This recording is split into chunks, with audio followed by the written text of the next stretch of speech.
Nantucket Community Television. I'm Charlie Walters. If you look at Instagram often, and most of us do these days, you've probably found postings by ACACE, that's A-C-K-A-C-E. And I'm privileged to have with me today the creator of ACACE, Anna Ericksen, and she's going to tell us what it's all about. Anna, thank you for joining me on the show. Charlie, I'm honored. Thank you so much. What is the concept of ACACE and where did it come from? It started out of gratitude. I was so impressed and so moved with how the Nantucket community dealt with COVID. So I began this in April as a thank you. A friend of mine, Patty, calls them Nantucket love letters. And I think that's probably accurate. And for those one or two people who don't know, ACK is Nantucket's airport address. And ACE, aside from describing what you do, refers to what? My initials.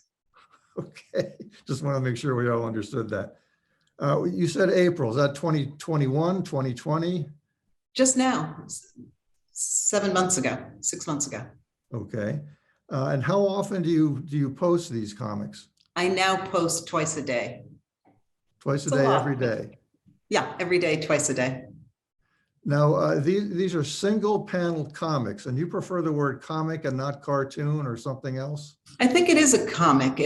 I think that's right. I think it's a comic. It's just a single panel, and hopefully it makes someone smile or captures their imagination or makes them look at things in whimsical ways.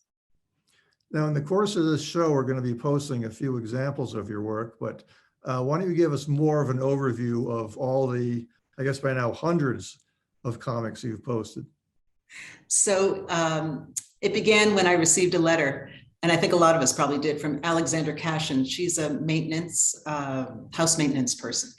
And she said, during COVID, at the peak of COVID, she just said, does anyone have anything in their house that we can pick up and use? Masks, hand, sanitizer, anything like that. And it made me think, oh my gosh, this is really hard. This is really a hard time. And I knew that, but that just brought it home. And so I drew maybe 5 cartoons, just saying thank you, comics, saying thank you to the hospital, the restaurants, Foggy, Island Kitchen, Bistro, who all invented extraordinary ways to help the community, to serve. And I was going to mail them. And one of my children said, no, put them on Instagram. More people will see it. And since they're based on appreciation, it'll be nice to bring a smile. And so I did. And Renee Perkins helped me set it up. She's Nantucket marketing, and she helped me learn what Instagram is. I wasn't on Instagram before. I really didn't know it. And a friend, Mile, helped me. There were tons of people who just said, oh, you've got to do it this way. Mile said, it has to look pretty all the way through. Karen Yee in New York described how you change locations to hopefully find more viewers, because if you're going to go to this trouble, you want people to see it. And it's a positive thing that you're doing. So these people were really encouraging. I have incredibly supportive people. And I just hope that people look at things in a more whimsical way, or just see that there's something fun going on out there. Now, as you say, you started this in April of 2021.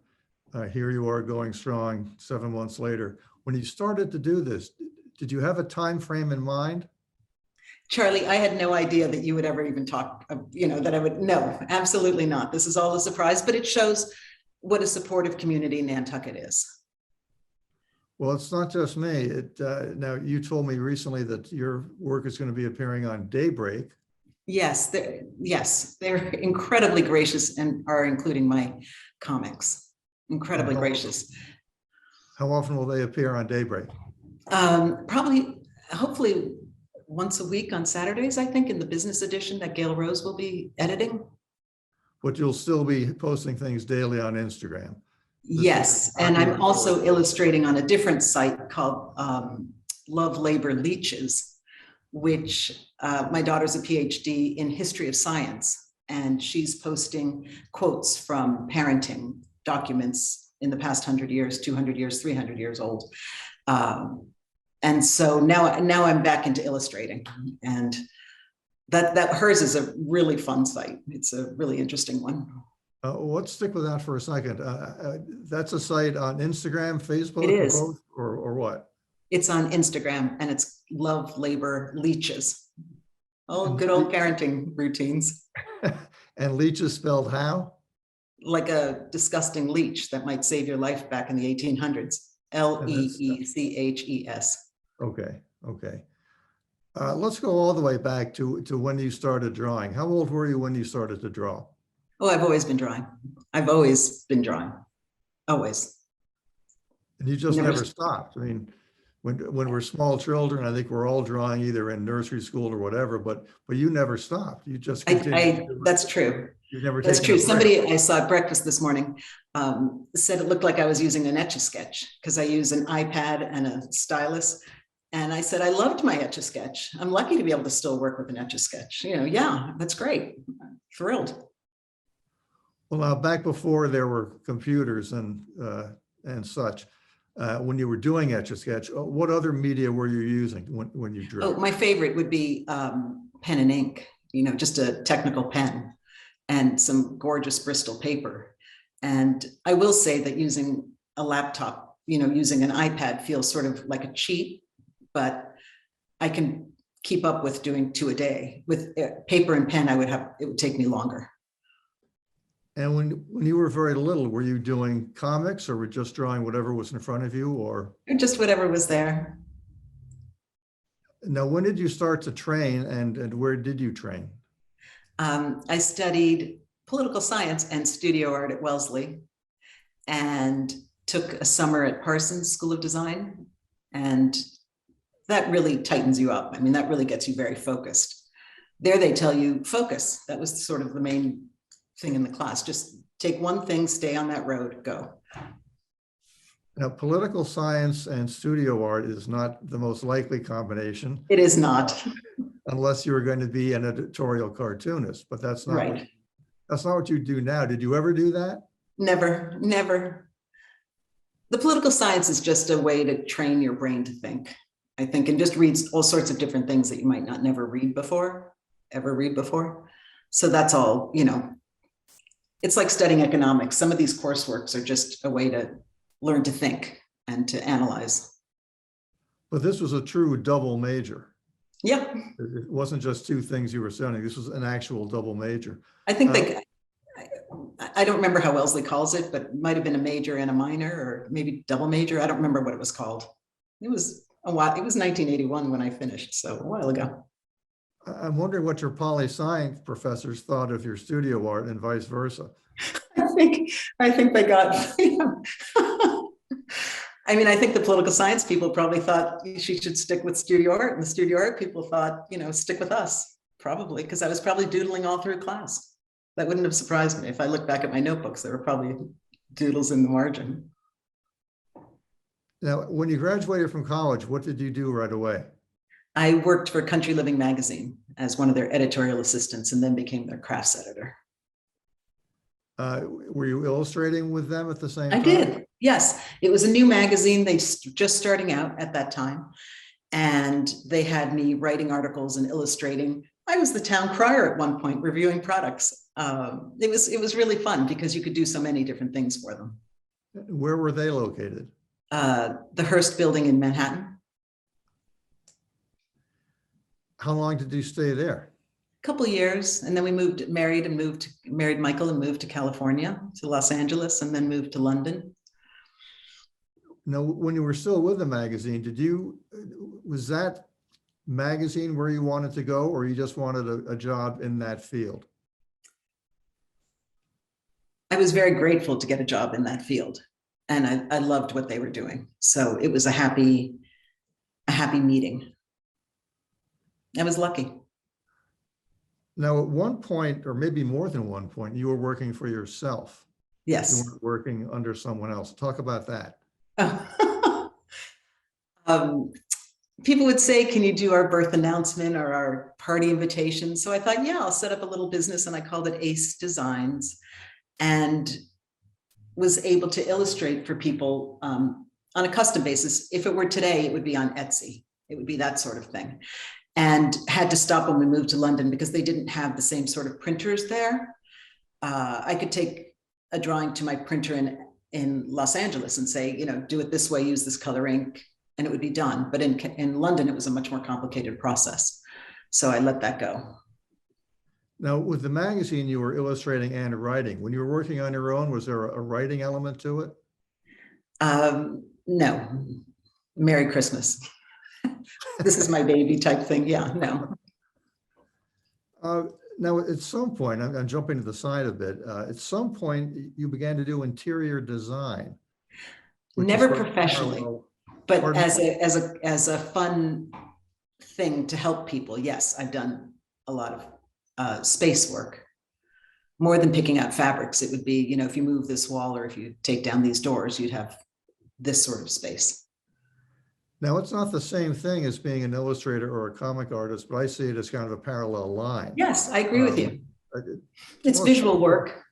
Flesh that out for us, because I of course cannot, because I've done none of those things. But I think it's visual work. I think if you're a visual person, you thrive in that sort of environment. So if I'm ever thinking, oh, what can I think of? I'll go and start looking at photographers on Nantucket and look at their pieces. I'll look at Catherine Olson or Sandra Sanchez and see those beautiful beach photos. And of course I could walk to the beach, but there's something about seeing it in a visual format that somebody's already done for you that just re-inspires you.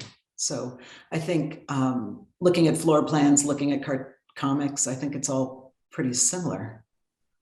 I'm sure some architects would argue, but. Well, now, have you hung your shingle out on Nantucket to do that? Or is this very much under the radar? Under the radar. Yeah, I mean, I don't do it professionally, but if someone comes to me with floor plans, I'm able to say, think of it this way, or have you thought of it that way? What about painting? Have you ever been a gallery artist? I think Nantucket has some incredible artists. One of my favorite is Mary Emery. I think it has some incredible artists. So no one's doing these sorts of cartoons, these comics. No one's really doing this. And there are lots of people who love to paint. So I don't want to go in on that. There are already people doing that, doing it incredibly well. And I would never match that. But I'm having fun with sort of the quirkiness, the whimsy, the wittiness of this. Now you do single panel strips, although I will say that in the last few days you've done a series of yes single panel strips. So does that, I don't know if that constitutes a real comic strip sort or of not. A cheat, isn't it? But, yeah. But where do your ideas come from? Oh, they come from everywhere. I have some wonderful, wonderful friends. So I walk with Rachel Perkins, and when we're walking Sanford Farm, there'll be a snapping turtle there. And you got to think, what are you doing, snapping turtle? Where are you going with this today? And then you think, oh, you're going to be so slow and you're so cumbersome. But then they dash up a hill and you think, wow. So that would be one inspiration. I think it's from other people. Somebody will say something. I heard somebody say last night about flying and floating. And I thought, well, ducks can do that, but not every animal, not all birds can float. So there's another one. Just people say things or quotes or music. I'll take a lyric, or my son's a distance runner. He'll come back and say, oh, you should have seen this weather phenomena, or, you should have, he'll come in with funny ones. My granddaughter, you made her first peanut butter sandwich and said she's a super spreader. Huh, that's going to be used. So people say things and you think, oh, but yeah, I mean, I have a friend, Sharon, who gave me a book on weather, on what causes weather, and sort of a simple guide. And so I did some on rainbows and things like that. The process of process, if you will, it always fascinates me, no matter what is being done. And you've started to get into it here. Do you have a regular time when you sit down to draw, or does that not come in? I start in the morning. So I'll wake up and I'll start pen in hand, and I'll do it through breakfast or something, through coffee. You don't have a time clock. You don't say work from 8 to 11 or something like that. It's just No. you started, then Oh, it's you have constant. I mean, if someone says something, I'll write it down and then think, oh, I'll post something, I'll draw something for that. Or sometimes I'll see something and then I'll have to come up with a line for it. It works both ways. It works all ways. It just, somebody will text me something. Somebody I don't know in a different country will text me something, or whatever on Instagram, whatever it's called.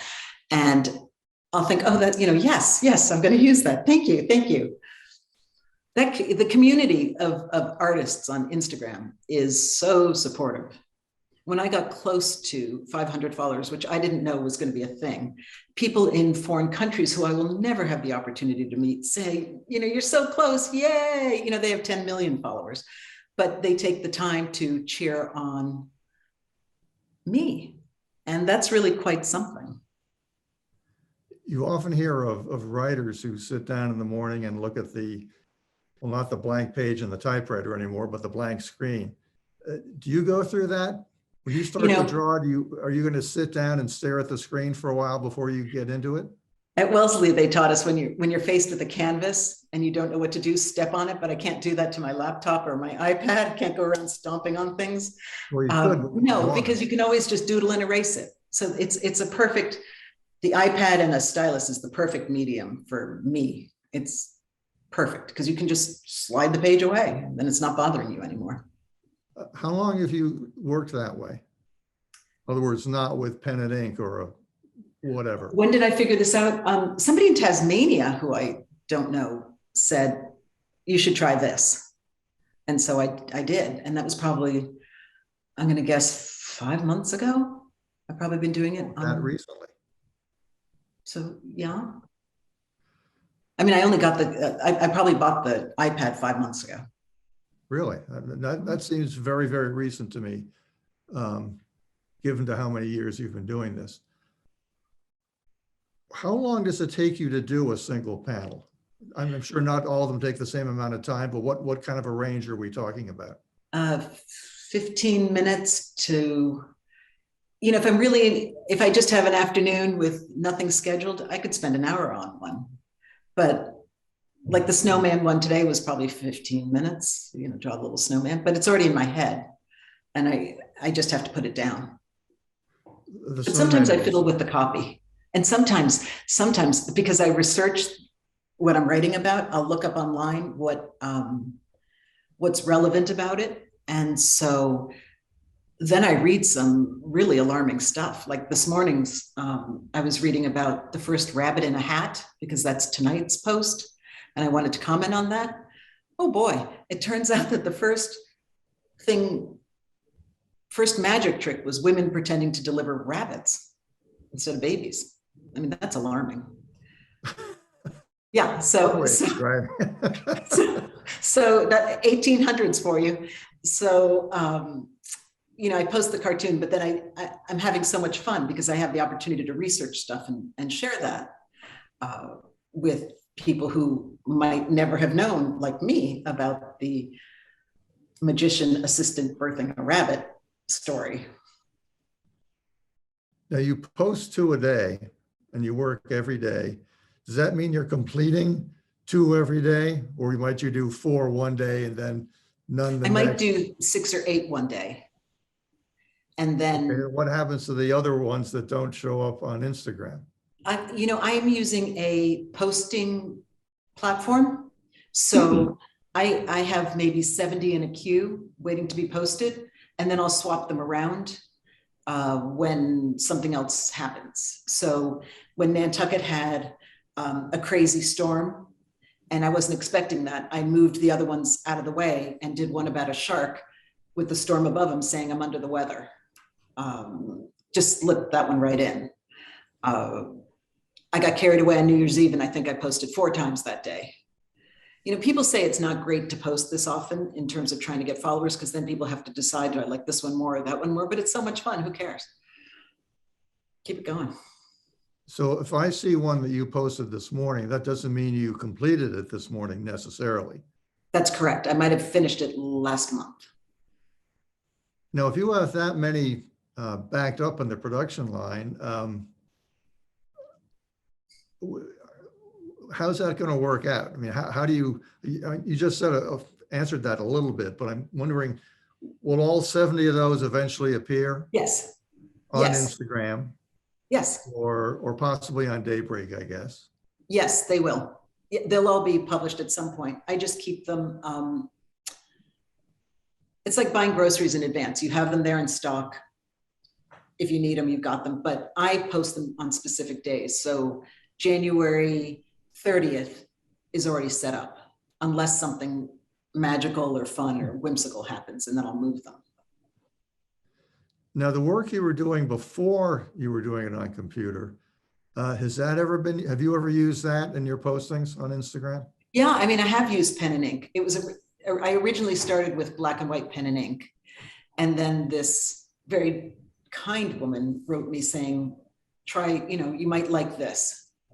And so I do, which is using an iPad. The thing about an iPad is that I can start drawing on the ferry.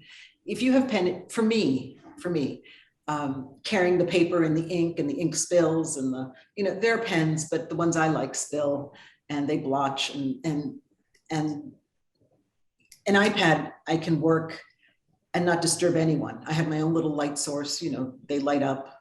I can do them on airplanes or on the ferry, and it's really pretty great.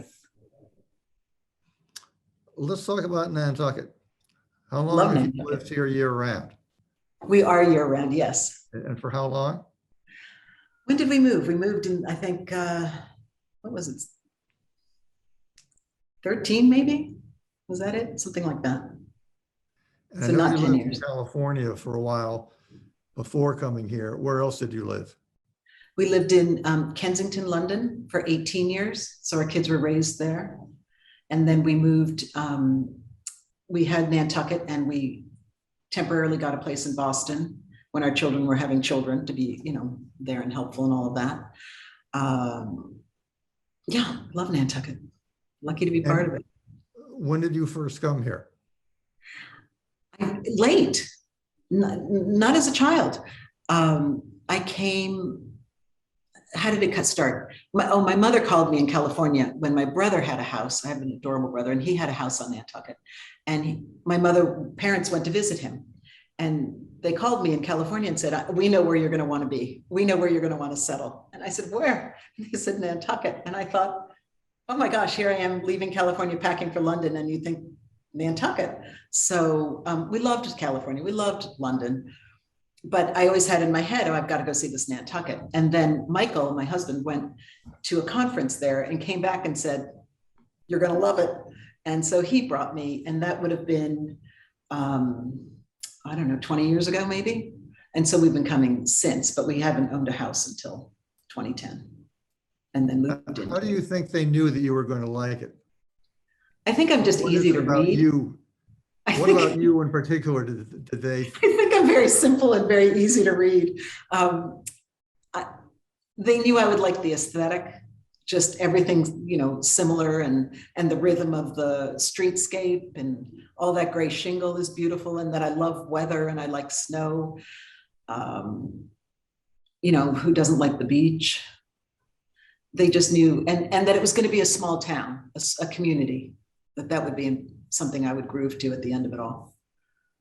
Well, speaking as a non-artist, yes, you mentioned the shingles and so on and so forth. There is a uniform design, or a few, but at the same time, if you take the time to look at the details, as similar as many of the houses are, there are no two that are exactly alike. There's always going to be something. And I would think with your artist's eye, that would really leap out to you. Now, is that correct? I mean, yes, I think everybody appreciates all that attention to detail. There's tremendous detail, and how things have been thoughtfully added on if they needed to be. Those add-ons are often called warts. Gotta love that. I gotta do something about a wart. And the way the town takes its work so seriously. And the HDC, the Historic District Commission, really is very, very thoughtful about how they approach everything. And so for all of that, I'm a big fan. Well, California, New York, or yeah, well, New York, yeah. California, New York, and London are very different from Nantucket, obviously, to state the Yeah, obvious. yeah. And yet, you seem to like all of those places. Yeah, happy wherever I am, sure. But this, I mean, Nantucket's obviously very special. Think about it. I'm just drawing cartoons, comics. That's all, just, yeah, sure, they're love letters, but you're interviewing me. I mean, that's something that, to me, that's incredible. I mean, I was so moved again with the Athenaeum when COVID hit. I'm sure you know this, they individually wrapped every single book that was requested in brown paper, put them on the shelf with somebody's name on it. So I could call and say, I want Nancy Thayer's latest book. And they would wrap it up, put it on a shelf, and then I could go pull it out. Hygienic. And I think that kind of, instead of just closing the library or anything like that, you want to be part of a community like that. The Athenaeum, which is the library, put together little bags for kids to do crafts so they wouldn't be bored when school was on Zoom. The Artists Association put together little bags of like science projects or art projects. So it's a community.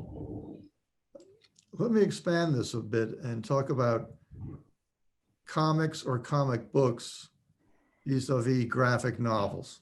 Yes. I read plenty of comic books in my time. I've never read a graphic novel. Help me out here. So a graphic novel, I think, is more intense. It's a complete story. You get your graphic novel and it'll be a concept from beginning to end and probably have different sorts of events happening. And I think of a comic book as sort of a one hit.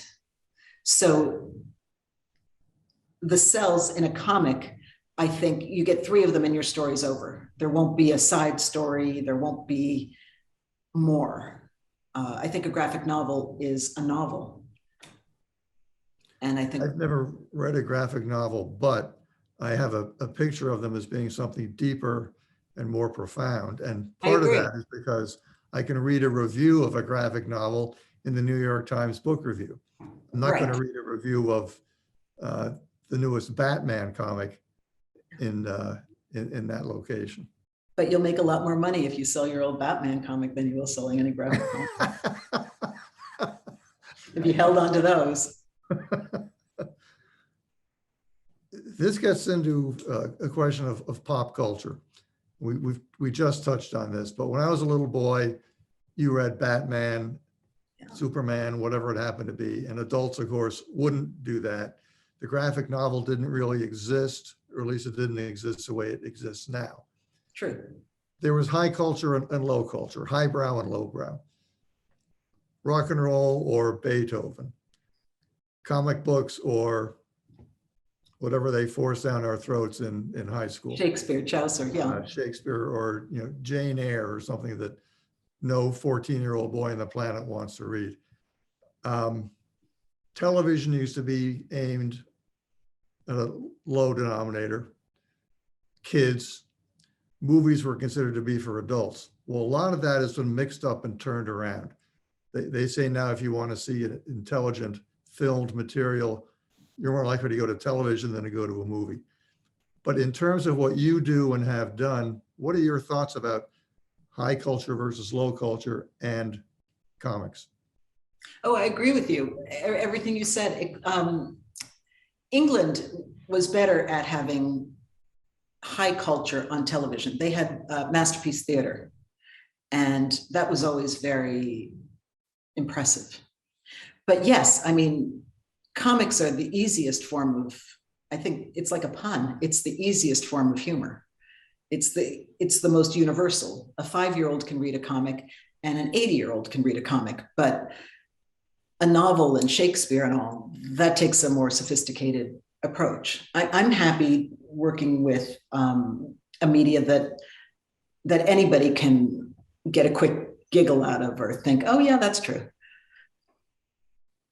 But yes, you're absolutely right. There's definitely a class distinction in entertainment. You eat at the most expensive restaurant in New York, but at the same time, it's nice to have a cheeseburger from time to time. You can like both. That's my Yes, take anyway. I agree with you. I agree with you. And the same is true for music. I mean, there are people who, love to go to the symphony while on their car, they're listening to, Nantucket FM or whatever, when they're getting on the ferry or something. People can appreciate all sorts of art. But I think before, people weren't exposed. I mean, if you go back to the 1800s, I don't think you were exposed to as much, as many choices as you are now.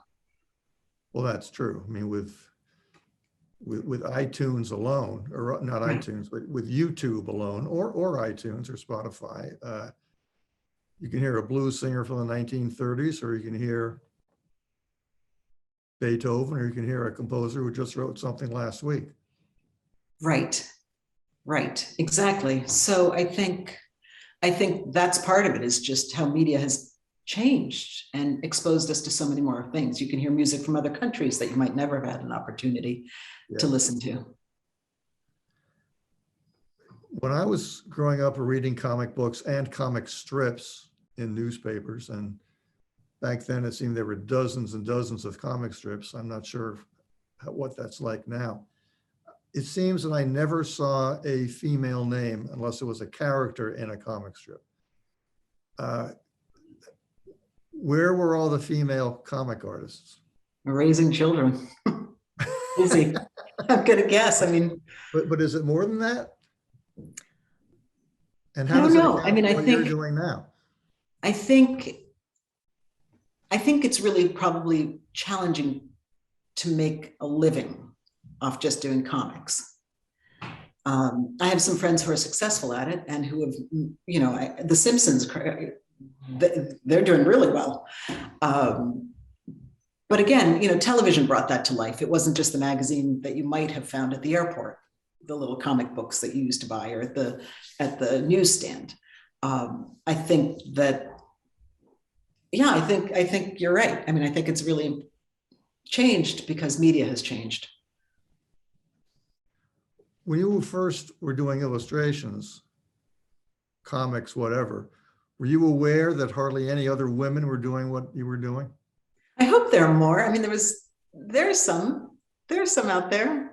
But No, I wasn't. Honestly, it really started out of just appreciation. I wasn't planning to do comics until COVID hit, and I just saw how great people were being. And then everybody was being supportive of everybody, which, how great is that? And so I started, and people responded nicely. But were you thinking, I'm one of the few women doing this? Did that spur you on, or did it make you scratch your head, or did it just not come to mind at all? It didn't come to mind till you mentioned it now. I mean, I really didn't. I didn't think of it that way. I thought of it as, how can I say thank you? What else might we expect from you in the future? Do you envision putting these together into a book? Don't you think they'd work on one of those calendars that you rip off the day? That's one way it could work, yeah. Yeah, I sort of think that would be fun. A collection of your favorite ones, or the ones that got the biggest response on Instagram. That's a great idea. That's a great idea, Charlie. Yeah, I hadn't thought about it, but sure, I could do that. And does Zach Ace take, not sure how to phrase this, does it take up all of your artistic time, for lack of a better expression? Are you doing No. other side projects at the moment Yeah. that don't have anything to do with Zach Ace? Oh yeah, I'm always doing needlepoint too. I started doing it a lot, flying back and forth from the UK. You're on a plane for 5 hours, and so I would do a ton of needlepoint on the planes. And now I taught at the NHA, the 1800 House needlepoint. I taught bookbinding there. There are more clever people teaching those now, probably, but yeah, there's always something going on. If someone sees your needlepoint, are they going to recognize it as the same? They will, really. I think so. Well, give us an Yeah. example of a piece of needlepoint you've done lately. Well, I mean, I I think all my stuff kind of looks the same. I think so. I think it's clear that it's from one hand. Yeah, I mean, Christmas stockings, obviously, a bunch of grandchildren, so a bunch of Christmas stockings. Yeah, I think that I'm always doing something. When I helped the NHA with a fundraiser, I thought, oh, they need Ahab there. And so it was a snowstorm in Nantucket. I locked in the house for 4 days, and I picked up all the recycling that the recycler guys weren't picking up, and I made a life-size Ahab out of paper mache. And he was at this event and standing in a corner. And then a different group borrowed it for something, and mice ate his feet. And I thought, poor Ahab, you were crazy, but you never caught a break. Yeah, there's always something. Before we go, let's just go over one more time where your work can be seen. Instagram and just Instagram is where I post it. Yeah, Instagram. Your work can also be seen. It had leeches in the title. Oh, yes. So Love, Labor, Leeches is on Instagram, and that's historical parenting advice. And it's some pretty wacky advice that were given to mothers 100 years ago. And the writing that she puts with it is really quite impressive. And on Daybreak, hopefully that'll get going. And I have seen your work on Facebook, but that's someone sharing, right? That's not something. Probably. Okay. I mean, I think I posted Happy New Year or something. Yeah. I would post a simple one, but really, I'm just staying in my lane. Instagram. I should probably go to Facebook, but everyone else has, so why not? I'm sort of a troglodyte, I guess. I don't know. Anna Ericksen, thank you very much for joining me today. This has been fascinating, and I hope more people will go and see your postings on Instagram. Charlie, thank you so much. I'm very grateful. My pleasure. For Profiles on Nantucket Community Television, Channel 18, I'm Charlie Walters. Thank you for tuning in, and please join me again.